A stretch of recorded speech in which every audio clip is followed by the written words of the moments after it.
A bill pitting agricultural interests against the Humane Society of the United States is working its way through the Oklahoma legislature.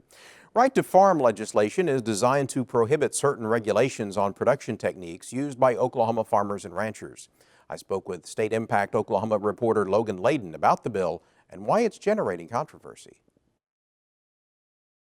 Logan, what does the right to farm legislation propose to do? Well, I'll read it to you here. It says that the legislature shall pass no law that abridges the right of farmers and ranchers to employ agricultural technology and livestock production and ranching practices without a compelling state interest. So basically, it's a blanket protection for farmers and ranchers to do their farming and ranching practices, to confidently in the future when new technology comes out, to use it without worry that the state's going to come down on them for it. So why is that needed?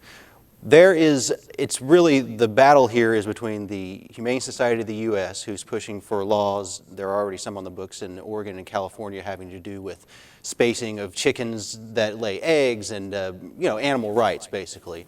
Oklahoma looks at that and says, we don't want those kind of laws coming here, so they feel like they want to add, this is to amend the state constitution to give this protection, and their hope is to keep these kinds of laws from happening in Oklahoma, these HSUS-backed laws. It's been controversial. Who are the players? Well, you've got the Humane Society of the U.S., who is animal rights group pushing for these kind of laws in these western states, and then you've got the farm bureaus in Oklahoma, also in Missouri, where this has happened, that are for right to farm, pushing for this amendment.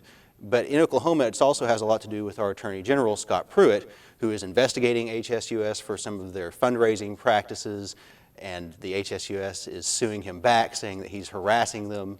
And even Representative Scott Biggs, during his introduction of this bill, mentioned the fact that our Attorney General is being sued by this organization, so that's why we need to do right to farm, even though that lawsuit has nothing to do with farming, ranching practices. It has to do with fundraising.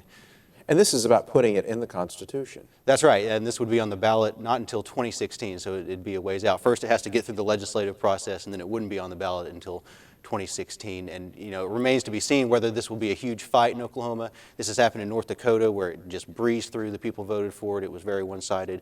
In Missouri, it was a huge fight. It came down to a recount. Less than 1% was the margin of the vote that they approved it in Missouri. Logan Layden from State Impact Oklahoma. Thank you. Thanks for having me.